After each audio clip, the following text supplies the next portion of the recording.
One of the hardest lessons I've ever learned was that all skin folk ain't kinfolk. There's a lot of people preying on the downfall of their own kind before they prey on the downfall of those who are not kind to their kin. Think about that. Racism and white supremacy are the divided states of America's greatest sins, and the forbidden fruit that falls from the branches of these systems of government that do justice for the criminals in gray suits and crispy white shirts are coated in a sin-filled sugar that's so potent that it'll make you think stuff is sweet in these streets where our blood continues to flow. Rest in power to Sean Reed. That forbidden fruit is coated in a supremacy-filled sugar so powerful that it'll make you think you must make your fellow man, woman, or gender non-conforming friend of the same hue as you your enemy, before you problematize the system that monetizes from your mistakes and make these sin-filled suggestions. One of the hardest lessons I've ever learned was that all skin folk ain't kinfolk, and today I'd like to explain why that was such a hard lesson to learn. I've spent many years investing my time, talent, and treasures into programs that on paper were dedicated to my development, but in practice were praying on my demise. I know they prayed on my downfall. I already know that. And while these prayers were not made on bended knees, these prayers did end up praying on the least of these. And it was on the graves of the least of these that forbidden fruit continued to fall like the dials from the money trees that paid for those prayers. Today, I'd like to title this Moments with Murdock, The Marathon Continues. Mentorship from the 2Pacalyptic perspective. Hip-hop, which is more than a genre, but rather a lifestyle, has been around since the get down, got down. Hip-hop, in many ways, has provided a platform for black folks to express themselves in ways that no other platform has provided. The black church, a pillar in our community, since before slavery was called by another name, has mobilized black folks for generations, but it's fallen short of remaining inclusive to the different dimensions and identities that make our black so beautiful and power-packed.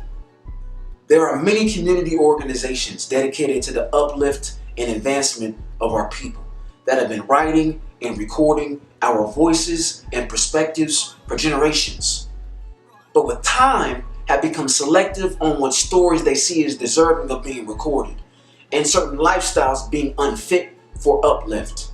And this exclusivity has created a bourgeoisie that boots out certain black bodies.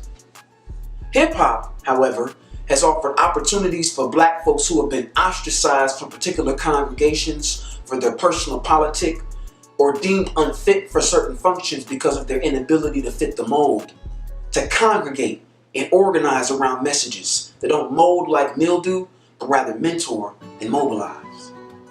Now, hip-hop is not beyond reproach. The lifestyle is far from flawless.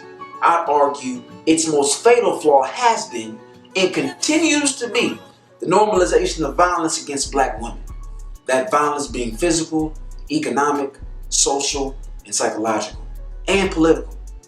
These messages are sour like the mildew that reeks from the mold that occupies the boardrooms of the black bourgeoisie. It is important to understand that hip-hop is powerful because of its ability to reflect the status and story of our community. And in the words of one of the greatest orators to occupy our ontological spaces and places, Malcolm X, black women are the most disrespected, most neglected, and least protected in this world wide web of whiteness. And hip-hop reflects that truth time and time again. Hip-hop has continued to tell the story of what it means to be black in these divided states of America incredibly well. And I'd argue that's the case because of the power of peer mentorship in hip-hop. In 1994, Tupac Shakur did an interview with Ed Gordon from BET. And as he did in many interviews, he talked about the role that the media played in making of his public persona. He talked about who he was in contrast to who the media painted him to be. He talked about the essence of his identity as a black man in these divided states of America in comparison to the essential characteristics of who the public said Tupac Shakur was. In many ways, Pac talked about feeling as though, with all his fame and fortune, he was without community. Pac talked about the advice his mother gave to him, and it was to never give yourself to our people voluntarily, because they'll just use you. she was explaining that even as an ex-Panther, she understood that all skin folk ain't kinfolk. And in order for Pac to see greater days, he'd have to understand the same thing. In addition to embracing the idea that all skin folk ain't kinfolk, Pac also talked about the need for a mentor in his life. He talked about the role that the Panthers played in the development and demise of his mother, but also that they didn't play any kind of a role in his life. While Pac has done interviews for different functions honoring the Panthers, he problematized the lack of leadership they offered to the generation following their movement. In listening to his interview with BET in 1994, I thought about how different the legacy of 2Pac Shakur could have been had he been blessed with opportunities for mentorship. The pain mixed with passion that Pac pushed behind the mic was embodying the idea of thug life, a reality that he and others who have been ostracized by society experienced at the hand of these divided states of America. This reality, lacking in community and guidance, made him the master of his own fate and the captain of his soul, which he likened to a soldier returning to his country after the Vietnam War, to no community. Pac was a soldier, and he'll be remembered as a soldier, but the soldier in 2Pac Shakur never had a family welcome him home from fighting because the fighting never ceased, and I'd argue because he was another young black man forced to navigate the world without the guidance we all need to survive in this sin-filled world. I'd like to contrast 2Pac Shakur with the most culturally competent marathoner of my generation, Nipsey Hussle. While Nipsey was also a soldier who hustled and motivated soldiers across this nation and world, his marathon was not about the hate he was given, but rather the marathon we must all run. In an interview he did with DTLR in 2018, he talked about the role of his brother, Black Sam, played in his growth and development. In a number of interviews, Nipsey talked about the time when his brother buried hundreds of thousands of dollars in his mother's backyard as a form of savings, and when they attempted to retrieve that money, a large sum of it had been molded. While this mold did reek, it did not reek like the mildew that molded in the rooms of the black bourgeoisie. This mishap, this mistake, was an example of peer mentorship that allowed the marathon that Nipsey Hussle motivated a generation to run to continue. Black Sam is just 4 years older than Nipsey Hussle. He is Nipsey's brother and peer. Black Sam wasn't glittered in accolades or covered with accomplishment, but he had a real genuine connection with Nipsey. Black Sam couldn't explain to Nipsey the difference between a 501c3 and a 401k, but he could show Nipsey the value in investing in himself and his community in a way that Nipsey could understand. We all need a Black Sam, especially as young black soldiers who have to fight in this sin-filled world. Many asked after the murder of a young soldier named Sean Reed where his mentors were. Where was the country that he fought for when he needed them to fight for him?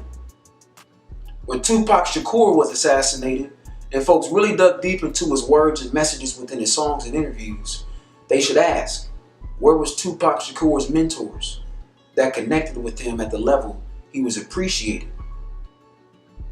and appreciated the movement that he created? While I didn't personally know Sean Reed or 2Pac Shakur, the souls of those two soldiers screeched through the streets in which their blood poured, and sometimes I could hear those screeches. There are many other unnamed soldiers who lay under our streets and their souls screech too.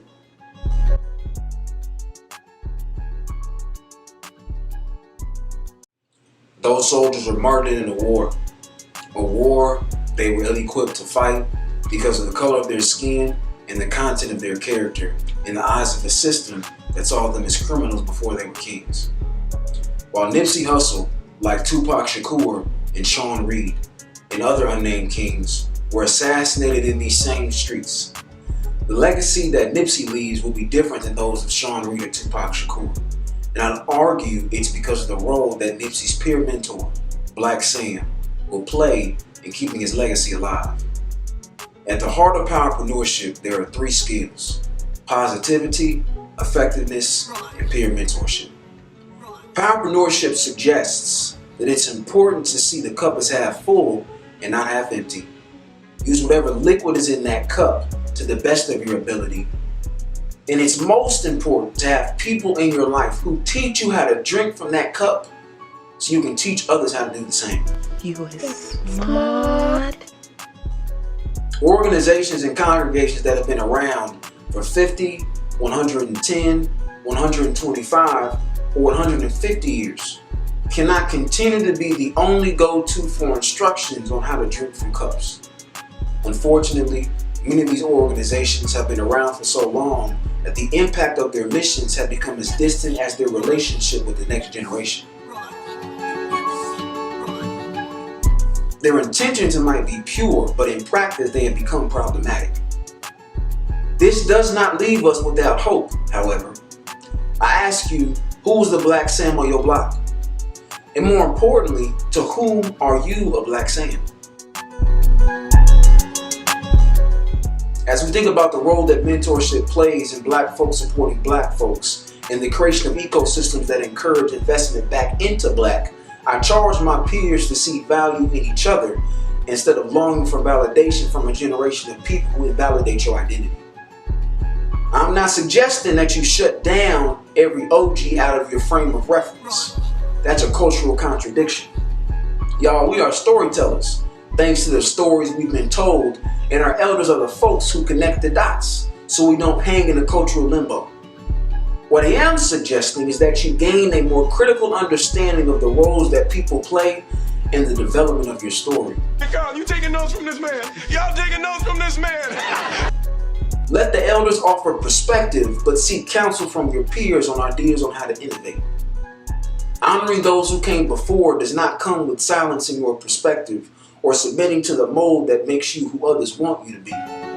Honoring those who came before you comes with keeping things in context and paying respect to those who preceded by paving the path to those who will succeed you. Many make history, but few become legends. History is the culmination of broken records, and it's when you stop letting folks break your records that you begin to sound like one. Legends are legends because they are the legacy they leave. Their legacy lives through the lives of those they loved unconditionally.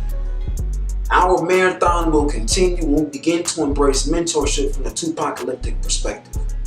A perspective that honors what's been, but is more excited for what's to come. And that's another random but relevant moment with Murdock.